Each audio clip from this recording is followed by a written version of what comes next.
Hey guys, in light of the fact that somebody came forward, talked to Shashti Flaw, and told us like what their experience with him was on a set, I wanted to remind you of two blind items that just like came to mind. That it's not the same, but let me just explain. It's not the same set, but around that time, right? Maybe a little bit before. I need to double check that, but remember, this is just a blind item. Not stating facts. Don't get crazy. Pause, take a screenshot if you'd like. I wanted to skip to the part that is relevant. The show, Two Guys, a Girl and a Pizza Place, had some big names, especially looking back at it now. One in particular was always going to be too big for it. Plus, everyone was sleeping with everyone else, and I have written about that on her before and the jealousy that came of it. They're talking about Trailer Howard. The show had a crazy name, which also probably doomed it. Our actress talked about the sleeping together and the jealousy, and she said that the lead actor, Ryan Reynolds, on the show, who is A-list now, beat her when he thought she was sleeping with another male co-star, Richard Ruccolo, on the show. Our actress was so shocked. She didn't do anything. She did know she didn't want to be on the show any longer and asked to be let out of her contract. Apparently, while this behind the scenes stuff was going on, a production assistant confided in the actress that she too had been hit by the actor after she refused to go home with him one night when he was being mean to her at dinner. She stayed quiet because she didn't want to lose her job. Other than that one dinner party, I have never heard the actress mention it or anyone tell me that she mentioned it. It would destroy the carefully crafted image the actor has given himself over the years as one of the nicest guys in town. Taylor Howard, Two Guys, a Girl and a Pizza Place, Richard Ruccolo. Or Ruccolo? I'm sorry if I'm mispronouncing. Here's another one, The Wrestler. And again, a reminder, not a fact. Don't get crazy with the cheese whiz. We don't know if these allegations are valid, okay? Stories from the JS files. There was a time about a decade ago that our actress, Anna Kendrick, was involved in a very odd threesome. Not a threesome in the traditional sense, but three men in her life that she was juggling. I heard about this rumor. I remembered. Oh my gosh. Okay. Anyway.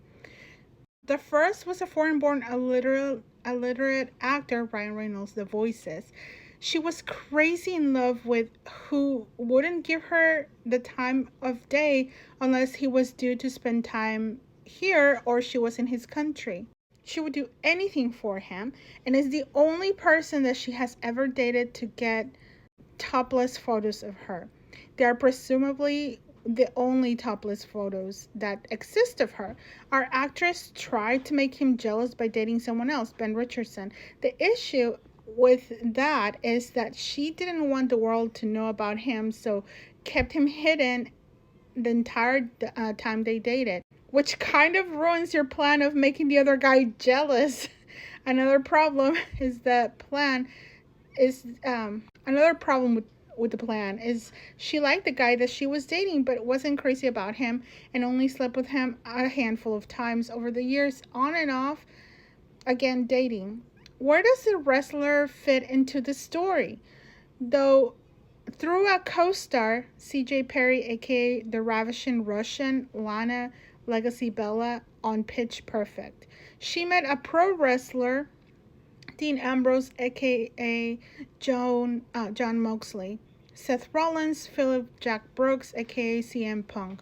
And they really hit it off. The wrestler was married though, so it was another relationship she also had to keep quiet. Dang.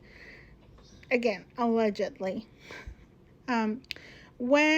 What she did get from the wrestler though was someone who, when the foreign-born actor was in town on a set, paid a visit to the actor and shoved him around a little and threatened him for treating JS so poorly.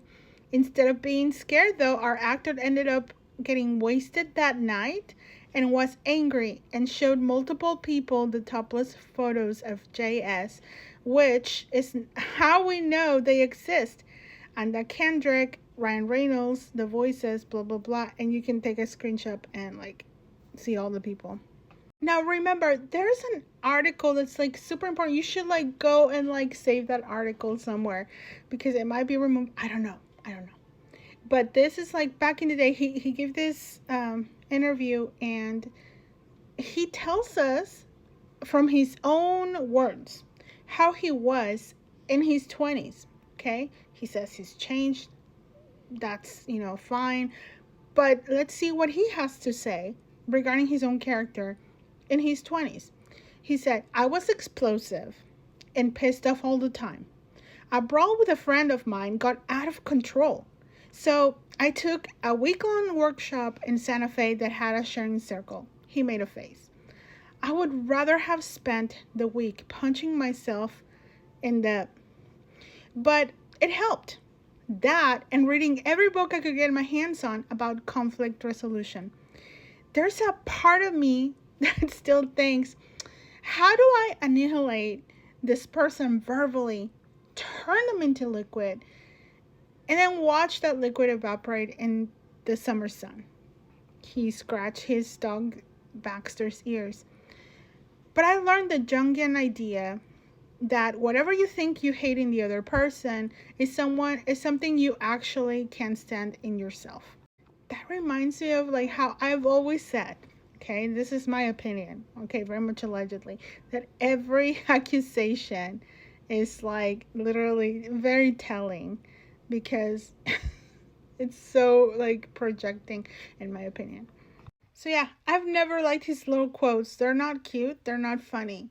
Annihilating people, turning them into a liquid, watching that evaporate into the sun, just like, what the heck? Not to mention all the quotes about like drinking the blood of his enemies. Like, come on. Like, shut the front door, dude. Like, come on. Go touch some grass. In my opinion, allegedly.